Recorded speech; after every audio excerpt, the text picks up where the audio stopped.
Hey, what's up? This is Sifu Gus. Thank you for tuning in to our conversations today. I'm excited because I get to talk to the Sifus of the village. You know, the concept of the village style art here that we have is about enhancing your life. It's not about being in competition with someone. It's about being better than you were yesterday. Today, I'm actually in the village. I had to catch it when no one's here. So we're going to get into the conversation. But before we get in, do me a favor, like and subscribe. And thank you guys for helping us grow our channel. Every little bit helps. I'm trying to move the number up so we can get this out to more people. To health and wealth and love and kindness. And that's it. And hot tea. Hot tea. It wouldn't be the same if we didn't knock stuff over. And I spilled it on the ground. The beauty of editing. Like, what benefits have you guys gotten out of the system? Dealing with conflict, I feel like I have learned, not that I have a lot of conflict, but I used to always try to avoid it, and now I've learned how to deal with it, like right up front, and then just let it go, where I used to hold on to it and let things bother me. And so through the system and my training, I had to deal with things on the mat, so that translated for me outside of that. It's one of the things.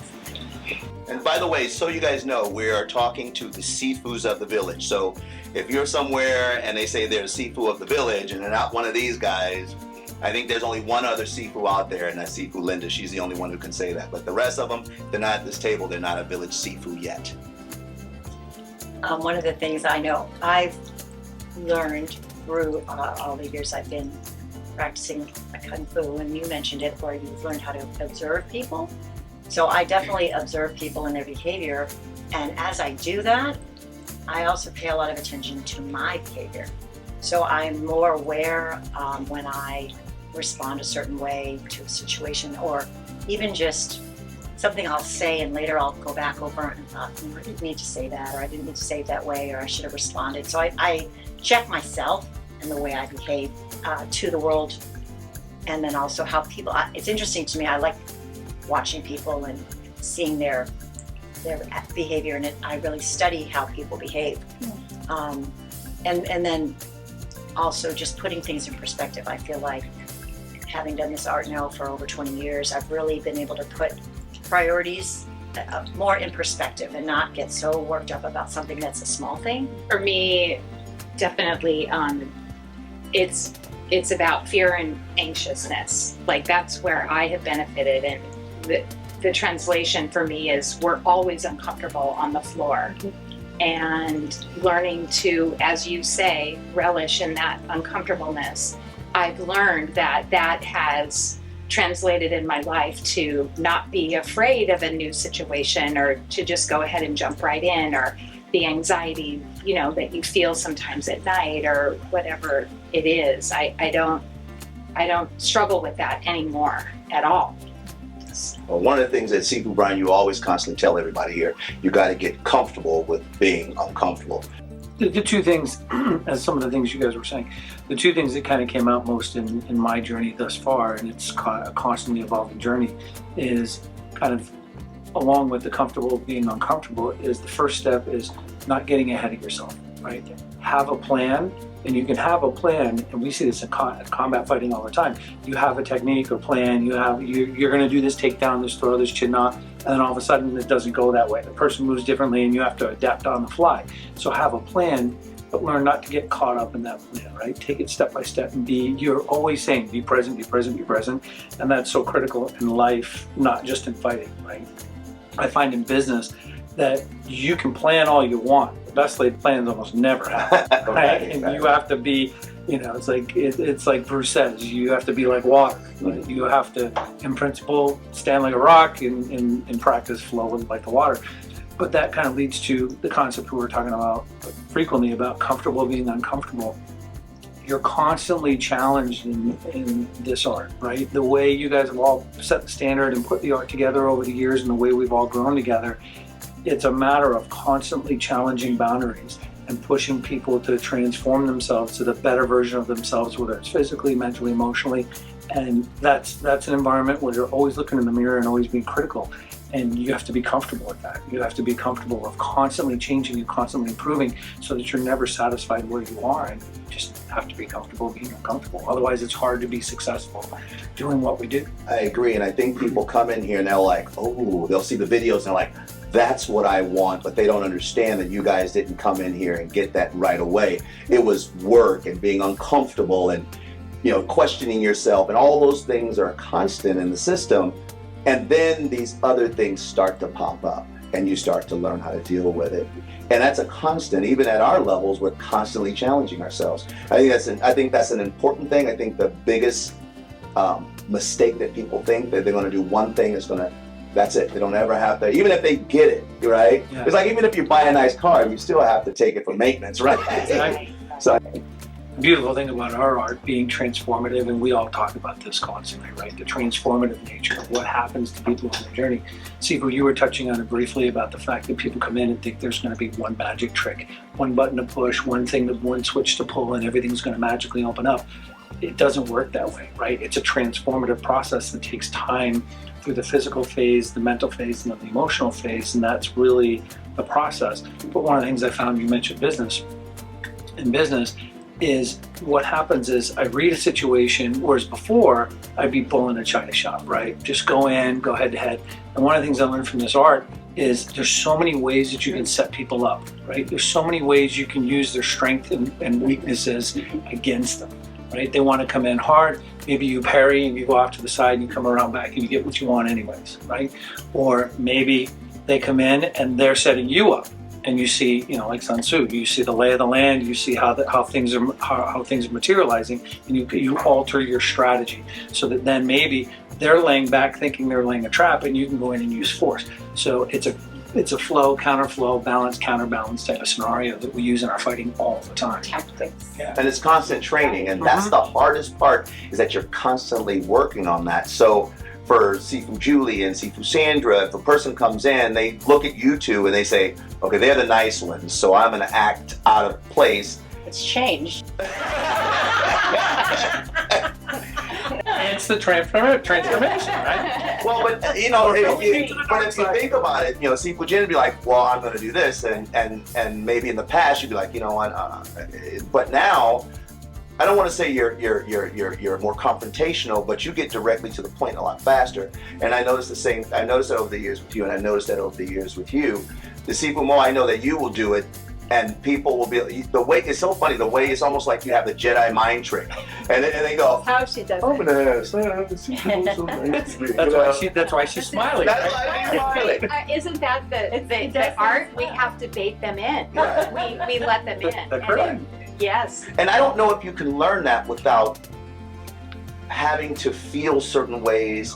Like when people say, well, we don't practice combat, I'm like, then how do you get to the emotional side of things? That's what I don't How to understand. combat your emotions. Yeah, how do you put them in check? How do you keep them under control? But see, that goes back to kind of that concept we were talking about comfortable being uncomfortable, because people think, oh, well, I'm going to get the black sash and woohoo, I'm at the top of the mountain. They don't realize, you know, maybe because they don't see us as often as we are training together, all of us together, they don't see how much we train, how much we do outside of here. But even once we got to black sash, you know, you go back to white sash, and then every animal you do after black sash completely changes everything you did to get to black sash, right? So you have this whole body of knowledge that every time you do an animal after that, that animal changes that entire body of knowledge all over again, right? So by the time you've done 5 animals and you get to Sifu on top of your black sash, everything's been changed, overhauled 6, 7, 8, 9 times. And it's a constant process of transformation. Yeah, and people used to always say, how long does it take to get black sash? How long? I'm like, really? Is that what you're here for? I go, tomorrow. I mean, because here's what I know, you're not going to be here when it comes to black sash time anyway. Well, my favorite thing all the years was when you would shock people, throw it on the floor and say, it doesn't mean it, take it. Because if you haven't built the requisite skill, it doesn't matter what belt, sash, whatever you want to hold your pants up with, right? Because if you don't have the requisite skill, and we talk about it all the time, and I know I'm famous for the "we'll see" comment, because I know confrontation. I used to get into a lot of it when I was younger. I'm at the point now where it's like, I don't care about confrontation. You can put up or you can shut up. One of the two, right? If you can do it, and that's what I love about training with the girls, and I've always loved this about training with the girls, is everybody's always surprised what they can do. But if you watch how they train and what they've done, it's not a surprise that they can do what they can do. Right. And I think this is on the same line. Now, you know, as you mentioned, we're all Sifu, so we've been training for double-digit years. And every day, and it changes over time, but we're working on ourselves constantly. We're working on our art constantly. And you asked about when we have arrogant people come in, and at the point I'm at in my training now, I don't say level. I mean, I know some stuff. Thanks to you. So. Wait, do you? Like what? Because you always tell me you don't, and then I have to show you videotapes of you knocking people to the ground. One of the things I love at this point in my training is how we do help the students, and especially when you have an arrogant guy who's doing the move and you're just like, well, let's try it. Why don't you try it this way? I think it'll be, you know, and they look at you kind of odd, like, what are you talking about? And then you show them, and then they're like, oh. Well, and I think that's, and for some guys, that's like, whoa, what am I seeing? I'm not used to seeing something or like that. I'm not used to a woman who's half my size being able to feel what I felt when she blocked my arm, which is me. But beyond that is that we can watch the students and just look at them and know how to help them. Right. So that gives me confidence. Right. So confidence here, and I've embraced it, but also that confidence outside. And even if it's, you know, our art is very complex, but we have learned self-defense strategies. We learn that in the practice. And to me, self-defense is even just knowing how to be aware of not getting myself into a bad situation, knowing that I have a plan when I'm out, if I'm wandering around. You know, I love how martial art changes lives. And like I say, the Sifus have helped many people over the years here at the Village. And that's one of the things we love. To me, that's the greatest reward for me, is to be able to share this with someone and have them live a wonderful aspect of their life. So let's see what else the Sifus have to say. So one of the things, Sifu, Julie, you mentioned, and you were talking about your confidence level. One of the things that, as an outsider, kind of watching you guys and how we continually work on ourselves after certain levels, right? Some of the things that I've seen in you guys that's been tremendous to watch as developed over time is like your confidence in communicating what you know to other people and how that's kind of brought that out of your shell, so to speak. That has been a phenomenal process. Watching you, Jen, you deal with conflict now, you're very calm about it, but then there's a switch point and it becomes physical, and it's like you just laid out the law. And we know what example I'm talking about. That was an unbelievable example of control, right? And then Mo, Sifu brought it up, the Jedi mind trick. It's crazy to watch people deal with you, and it's just like, you know, it's like the snake thing from a kid, right? And then watching you transition to the dark side with Sifu Jedi, right? And you just you got to the point where you're just laying it down, and I'm like, yes, I love this. You were at the dark side a long time ago. I think I remember one time you were talking to someone, and you grabbed their sash and said, "What color is your sash?" Well, That person. We all know. that was a good one. Yeah. That would be Village legend. Well, that's the confidence that you gain through your art, which translates outside of here. But it is. Go ahead. No, Yeah. I was going to say it along that same lines is with the confidence. There's something about this art and sticking to it and striving for perfection, even though we know there's no perfection, but we strive for it.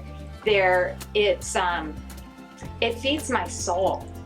And so that again is where that confidence comes out on the floor and outside. You know, that when there's something like this that feeds your soul, that you have. You gotta go. You go. I know you want to go. Well, because you made me think of that. Like if you're not feeling great or you're having a not so great day, Sifu used to always say to me as the white touch, just stay for class, Sandra, and you'll feel better. And it was true. Every time I felt better. And so then I was able to pass that on to students who said, I'm just not feeling great today. Stay for class, you know. Yeah, and then, but it carries into your life outside of here too. When you have something like this that feeds your soul, it makes you a happier, better person outside these four walls. But sorry, Sifu. No, go ahead. One quick thing on the point you guys were talking about. The commonality between all of us is we love the work. Right. We love the work. We love the grind and come through and of our training system and the way you've developed the system. So I would say if people want to be successful at it, all they have to do is follow in those footsteps. But it's along the lines of being comfortable and uncomfortable. You have to love the work. Right. If you don't love the training, don't love the work, Right. you'll never. It's not gonna work. It's not gonna work. All you are You'll is never fall. get up the mountain because you'll never get through those. You touched on it, and it's brilliant how the system does this. Is that you have to do the work to get to those transformative points. Right. If you don't do the work, you can't get to those. It's impossible to get to those transformative points. And how many white sashes and orange sashes like, oh, I'm going to be like Sifu Sandra, I want to be like Sifu Brian, I'm going to be like Sifu Julie, I'm going to be like Sifu Mo, I'm going to be like Sifu Jen, and then they're gone. Cricket. Crickets, they're Well, gone. and as you were saying about that, and this is where we have to try to convey to our students, like there's no perfection, and it's not, I show you this move and then you practice it 2 times and you've got it. Yeah. I try to remind some students who just really want what we have, and I said, it's a process. The more you do it, the more you'll feel it in your body and it'll click. But it may not happen right away. And that doesn't mean you're not working at it, but you have to keep reviewing it. And what you see all of us do now, we weren't doing this at their levels. It takes that constant, and I, even at this point now, more and more, I feel like that bell is rung, and I'm like, I understand that concept now. That makes sense to me. I understand how to move my body. All the things that we were working towards, as you get more and more into the art, they reveal themselves just because you're working the art. But you can't just say, I'm going to practice this 10 times and I'll be done. I got it. That's one of our things. Don't ever say you got it. Yeah, that's kind of I just want to add to this. We have consistently trained the whole journey from white sash up until I mean, think about it. You guys have been here 15, 20 years. Like, unless you're out of town on vacation or out of town on business, you guys have been here every week for 15 to 20 years. And to his point, okay. From myself, I put in the work, sometimes didn't love it so much. And we cursed and moaned and whined. Lots of times and struggled a lot together, but still we stuck with it. Because for me, I knew really it was good for me. Well, So even though it was uncomfortable, scary, for me, I felt like it was good for me to know, and I could see my progress. I knew what I was learning was working, right? And so my thing was to get better at it and work it over time. It but doesn't happen. After you got through those spurts and looked back on it, you're telling me you didn't love it? Or at least appreciate it? I appreciate it. It was, That those times have value. they had lots of Because we value. can say we didn't love it, but like Muhammad Ali said, I didn't love it. Right. But when you look back, you're like, wow, there's such value because it wasn't that you just went for a moment. It's like The payback's huge. it's like when we worked out playing sports back in the days. They were hard workouts. All we have is stories now. The difference is what you guys have when you guys struggled 5, 10, 15 years ago. It's carried forward now Right. into wisdom. There's a payoff Right. for, even if we didn't love it, and I'm with Sifu Jen, there were times I didn't love it. We didn't give up, and in the end, that hard work, then you feel like you've earned whatever level we're going for. Yeah. That was earned. Definitely. It wasn't just given to us. Right. You used to say you're going to earn your sash, or you're going to go take your sash. You're not just getting the black sash. You have to earn that sash. Yeah. So. Yeah, I don't mean love from the standpoint of, oh my God, I'm on the cloud. I'm on cloud 9, right? It's like Damiana T and all that Right. stuff, right? No, I just mean at least that you had the commitment and the perseverance, and that you were committed to producing a result and committed to a level of excellence, right? Yes. Because you guys definitely would not be where you were at if you didn't commit that level of excellence. Just because for me, looking, chasing you guys all these years and looking at how high the bar was set and how hard it is to get up over that bar, I mean, it's pretty incredible.